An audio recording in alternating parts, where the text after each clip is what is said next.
안녕하세요. 호주 요리 유학 이민 취업 전문 셰프크루 대표 제일입니다. 요리사 후배님들에게 물어보면 많은 분들이 나중에 내 가게, 내 장사, 내 사업을 하고 싶다라고 말하세요.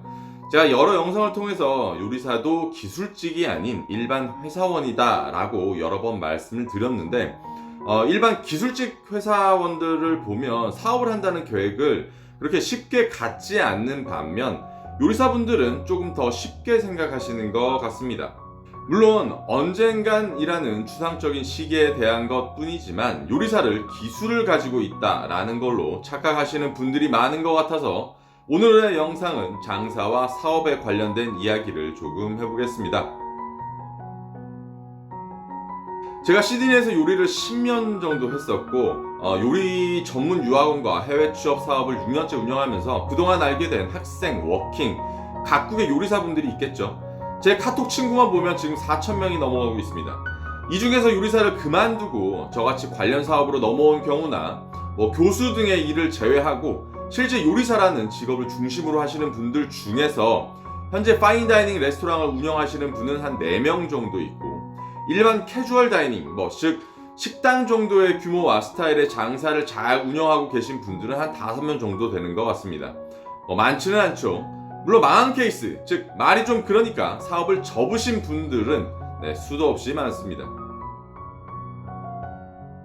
우선 오늘의 주제를 이야기하기 앞서 왜 장사나 사업을 시작하기가 어려운 이유를 먼저 말씀드리자면 기본적인 이유는 이제 돈이라고 생각합니다. 그래서 오늘은 돈에 대한 여러 가지 방향에 대한 이야기를 많이 할 거예요.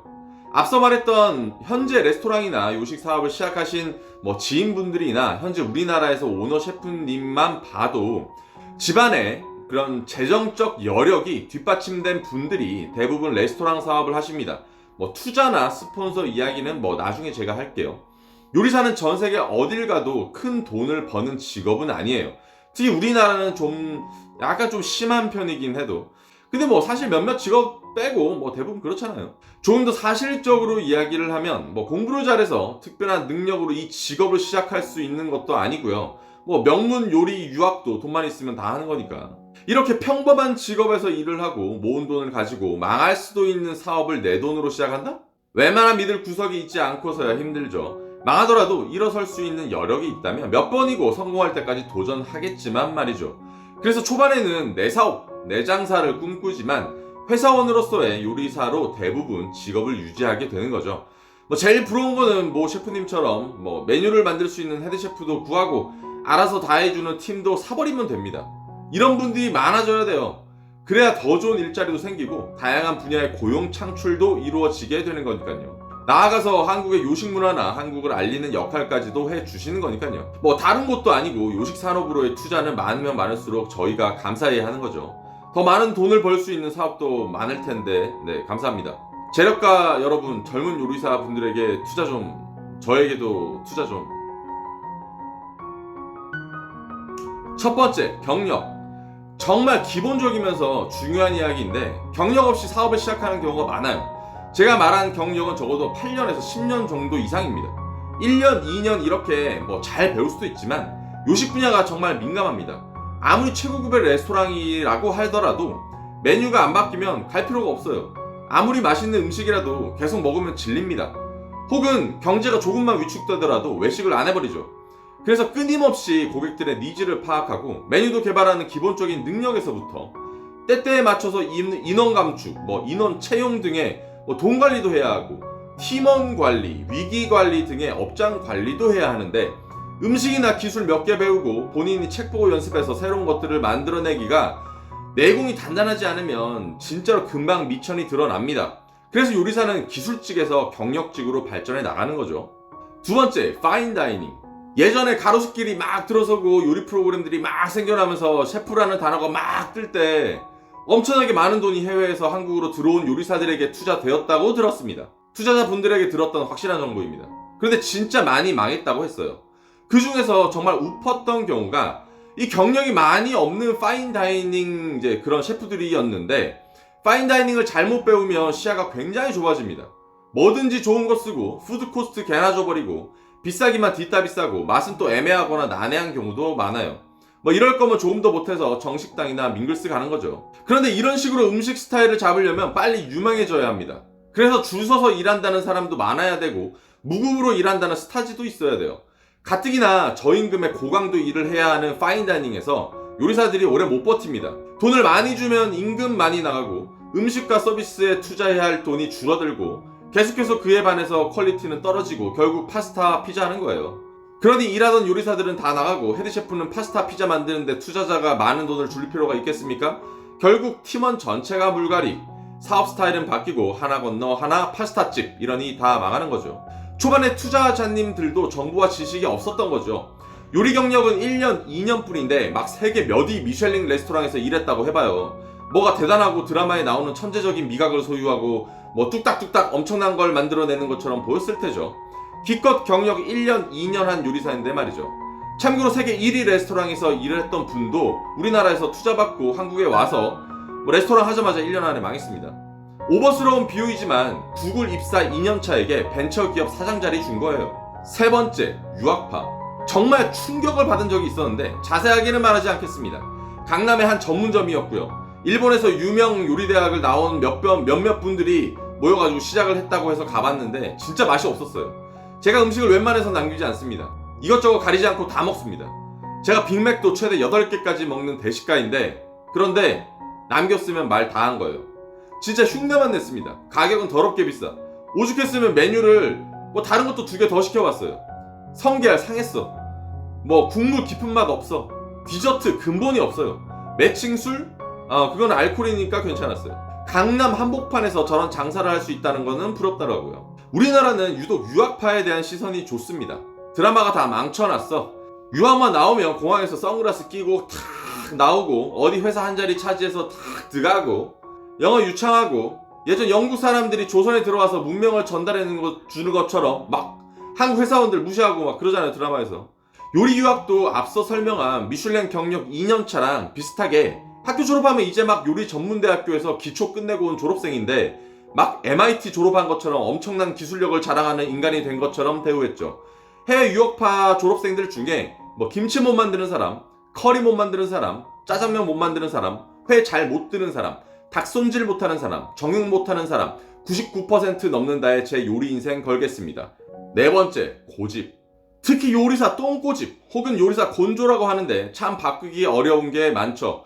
내가 이렇게 해서 잘 됐어. 그럼 절대 안 뺏깁니다. 요리 대통령 할아버지가 와서 조언을 해줘도 그건 네 생각이고 라고 해요. 백종원 선생님께서 출연하시는 골목 식당만 보더라도 간접 경험은 해보셨을 겁니다. 특히 여기에서의 하이라이트는 고객이 맛이 없다는데 야 너는 몰라서 요리에 대한 이해가 없어서 라고 말하는 거예요. 만약 세계 1위, 2위 같은 레스토랑에서 난해하거나 이해하기 어렵거나 약간 미묘하거나 갸우뚱하더라도 이런 곳은 그런 걸 느껴도 좋습니다. 뭐 그렇다고 모든 메뉴가 그렇지도 않을 뿐더러 뭐 실험적인 아주 소수의 것들이지만요. 뭐 나름 즐길 수 있어요.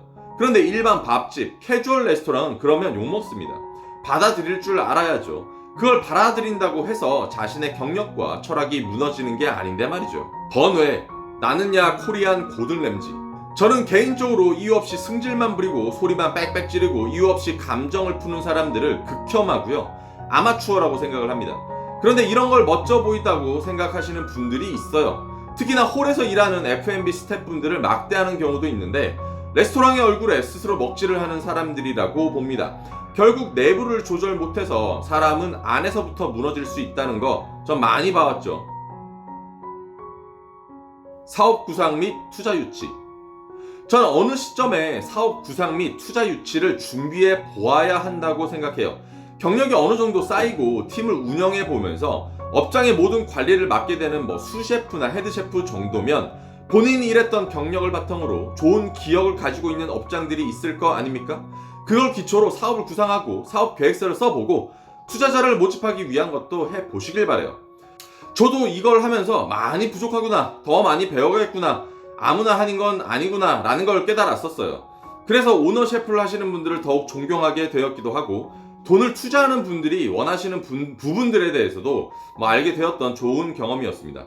주방이란 곳이 손발이 맞아야 하고 예전의 경험이나 기록을 바탕으로 가장 잘할 수 있는 것들을 하는 게 대부분인데 이럴 때 예전 동료들 혹은 현재 동료들이 내 미래의 팀이 될 가망성이 가장 많겠죠.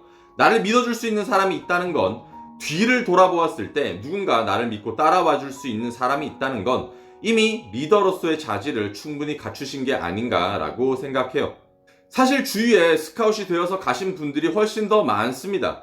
사업을 시작하는 것보다 지금의 내 능력을 인정받아서 더 나은 연봉과 위치를 제공받는 게 저는 더 좋다고 봐요. 그래서 자기 자리를 지키는 것이 내 사업을 계획하는 것보다 훨씬 좋은 선택일 수 있습니다.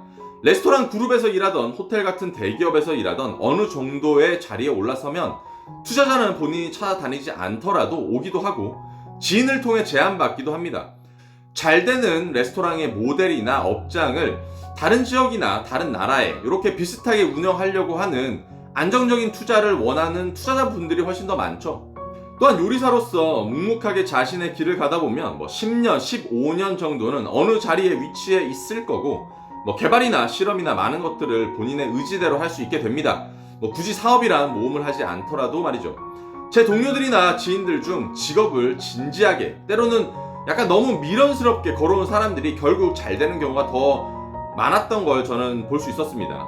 내 가게를, 내 장사를 하는 것만이 사업이 아니라 돈을 투자하게끔 자신의 자리에서 요리사로서의 기술과 경력을 증명하는 것도 사업 그 자체라고 봅니다. 저는 아직도 다이닝 시장에서의 한국의 위치는 이제 막 시작이라고 생각합니다. 그만큼 잠재력도 가능성도 엄청 많죠. 예전 부모님 세대 때야 국밥이 더 좋고 집밥이 더 좋고 했던 시절이 있었지만, 서구화된 예식 문화 컨텐츠로서의 다이닝 시장, 변화되어지는 다양한 입맛 등 경험 등으로 인해서 다이닝 시장은 커질 수밖에 없다고 생각을 합니다. 저는 강원도 동해에 부모님이 계시고 저도 고등학교 생활을 동해에서 했죠. 여담이지만 에드워드 건 셰프님도 저랑 같이 동해 부평고등학교 출신입니다. 유학 설명회를 서울 부산에서 하고 본가에 내려갔을 때 많이 놀라운 부분들을 발견하고 있었습니다. 예를 들어서 바닷가에 피아노라는 파스타 집이 있는데 굉장히 사람이 많아요. 더 놀라운 건 동해, 강릉 같은 그 지역 사람들이 많이 온다는 겁니다. 뷰와 맛에 비해 가격도 적절하고 저렴한 와인도 많아서 어느 정도 즐기기에는 무리도 없습니다. 연말 연초 해돋이는 말할 것도 없지만 피서철에 만석인 건 일도 아니고, 겨울에도 지역 사람들을 포함한 많은 자리가 채워져 있다고 하는 건 저도 동해 가서 레스토랑을 하고 싶은 마음이 생길 정도였어요.